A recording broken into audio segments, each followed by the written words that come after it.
Assalamualaikum warahmatullahi wabarakatuh. Alhamdulillah, wassalatu wassalamu ala rasulillah Sayyidina Muhammad ibn Abdillah wa ala alihi wa sahbihi wa man tabi'ahudah hatta ila yaumil qiyamah. Yang saya muliakan para jamaah rawatib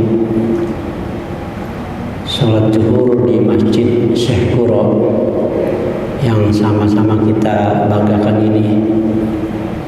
Siang hari ini di saum yang hari kelima, marilah kita isi dengan sedikit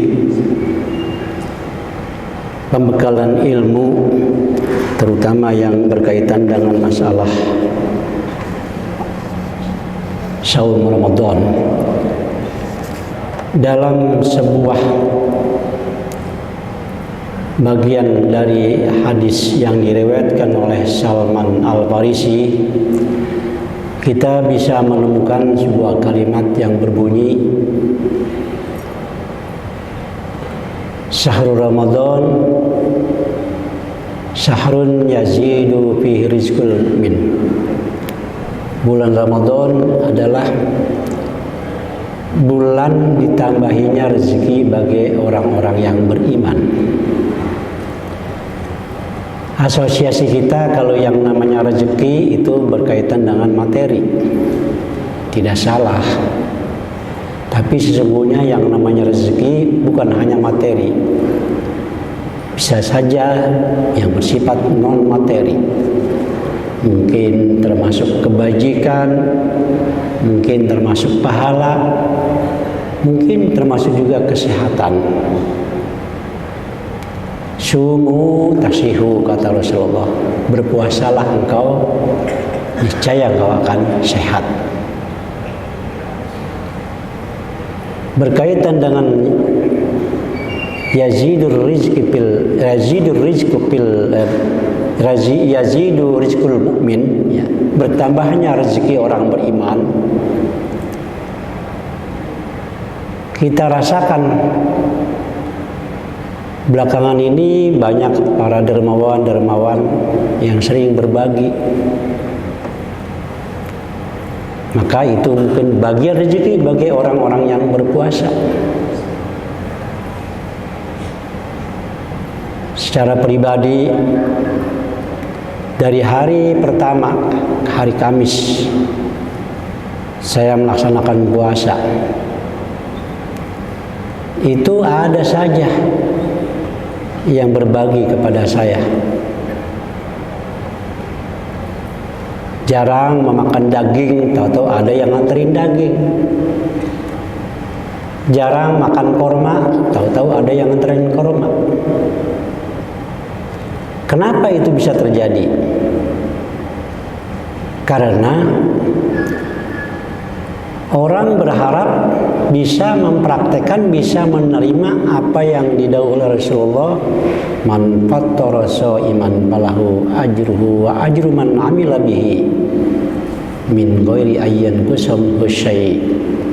Siapa orang yang memberikan buka kepada orang yang berpuasa, maka dia akan mendapat ganjaran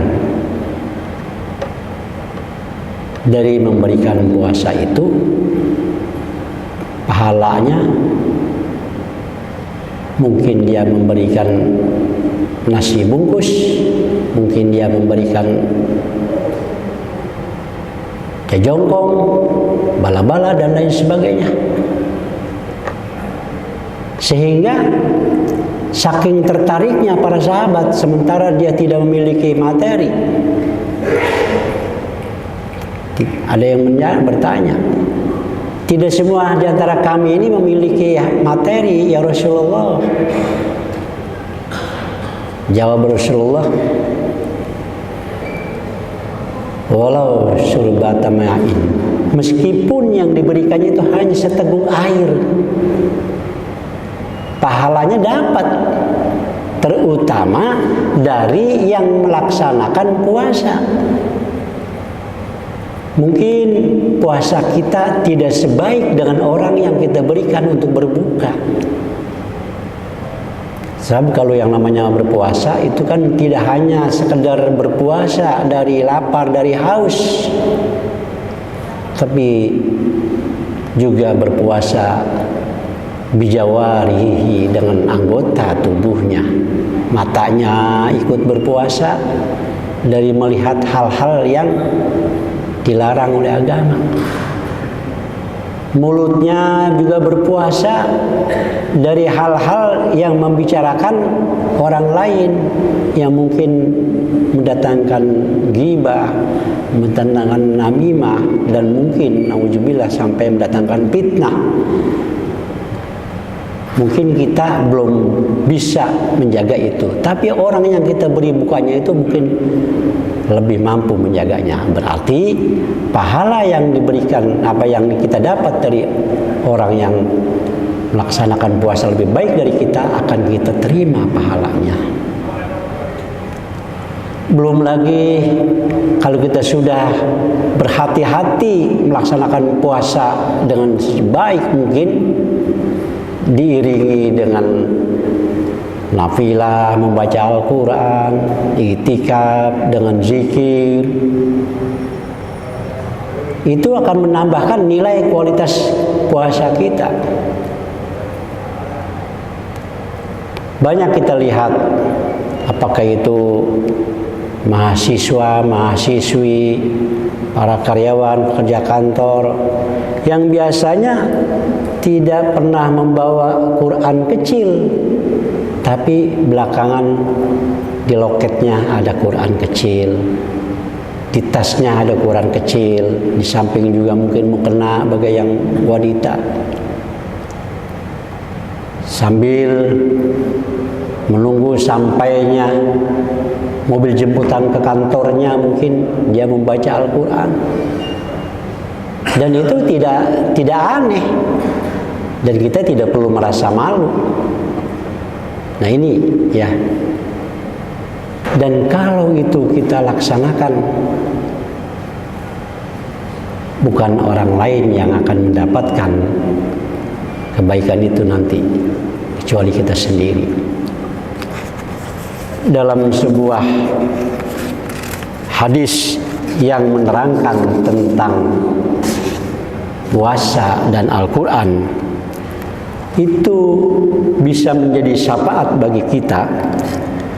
Matanya berbunyi, as-siyam wal Quran yasfa'ani lil abdi yaumal qiyamah.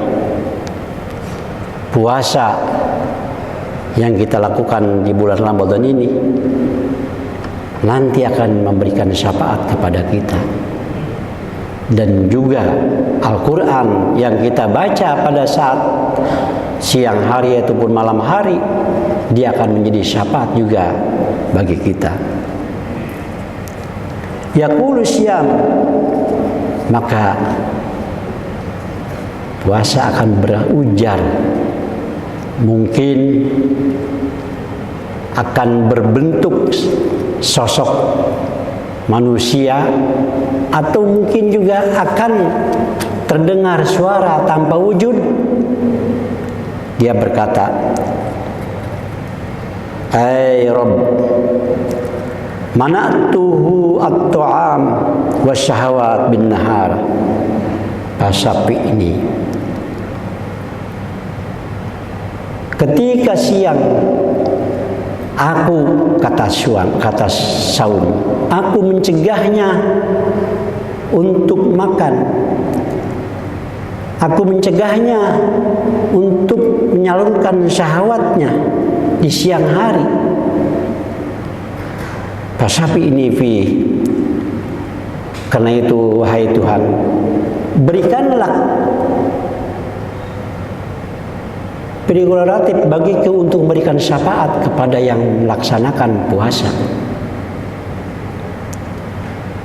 Wa yaqulul Quran, dan kemudian Al-Quran berkata, mana'tuhun naum bil lail, aku mencegahnya, shaim yang puasa itu, untuk tidur di malam hari, karena dia ingin berlama-lama membaca Al-Quran. sendiri, bersama-sama, ataupun dengan tadarus. Pasapi nifi, maka berilah kesempatan bagiku untuk memberikan syafaat kepada yang membaca Quran tersebut. Qul, berfirman Allah, payasfa'ani, maka diberilah izin kepada Al-Quran dan As-Saum itu memberikan syafaat. Belum lagi bapak-bapak, para ibu jamaah yang saya muliakan, mungkin melalui saum yang kita iringi dengan banyak membaca Quran, kita insya Allah termasuk orang yang disenangi oleh Allah. Karena dalam sebuah hadis kursinya Allah berfirman, Inna lillahi ahlina minan nasi. Sesungguhnya Allah itu memiliki keluarga dari kelompok manusia. Sehingga para sahabat bertanya, wahum manhum ya Rasulullah, siapa mereka itu yang dijadikan sebagai keluarganya Allah? Hum ahlul Quran, mereka adalah ahli-ahli Al-Quran. Mungkin termasuk ahli Al-Quran itu yang suka membaca Al-Quran. Mungkin termasuk ahli Al-Quran itu yang suka mentadaburkan Al-Quran, memahami Al-Quran untuk semampu dia dijalankan kandungan isinya. Wa khasyatuhu, dan orang-orang yang begitu tertarik kepada Al-Quran. Mungkin dia tidak langsung membaca Al-Quran, tapi dia memberikan fasilitas kemudahan bagi orang-orang yang membaca Al-Quran, semacam BWI, Badan Wakaf Quran Indonesia, dan lain-lain sebagainya. Karena itu marilah, karena dalam kata-kata yang lainnya termasuk di dalam hadis Salman tersebut, Ramadan juga dikatakan Syahrul Quran, bulannya Al-Quran. Pernah sekali waktu saya memberikan solusi kepada mahasiswa yang saya bimbing untuk setoran Al-Quran. Silakan bagi yang mau setoran Al-Quran setelah taraweh, setelah sahur, atau setelah sholat subuh. Ya, ternyata di antara 15 mahasiswi saya yang saya kasih waktu untuk setoran hafalan Al-Quran, mereka banyak memilih setelah subuh. Bapak-bapak, ibu sekalian, itu di antara kenapa ada sabda Rasulullah sallallahu alaihi wasallam, salatul fajri khairum minad dunya wa ma fiha. Salat waktu fajar ayat qabla subuh, nilainya itu jauh lebih baik dari dunia seisinya. Ternyata kalau kita cari penjelasan ataupun terjemahan dari kata-kata tersebut, ilmu, ilham, dan lain sebagainya yang berkaitan dengan kemampuan manusia untuk lebih meningkatkan kualitas dirinya, itu banyak dijumpai pada saat setelah subuh.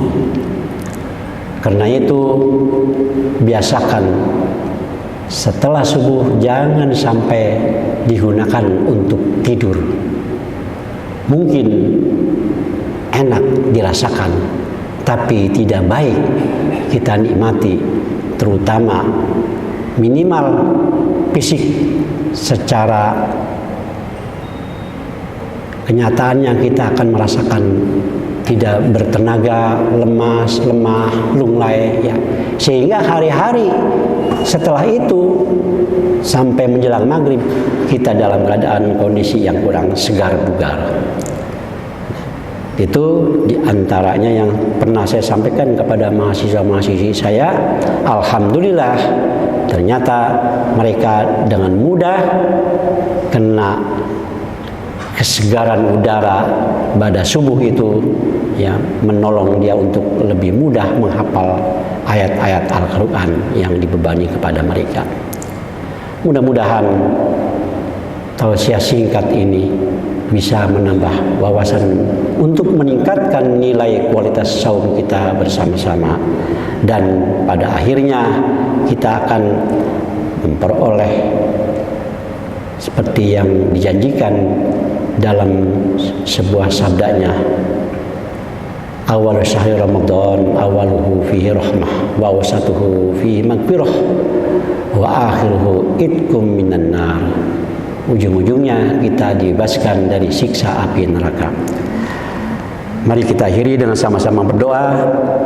Mudah-mudahan kita diselamatkan untuk terus melaksanakan saum sampai akhir, dan kita diterima segala amal-amal ibadah kita yang menyertai saum pada tahun ini.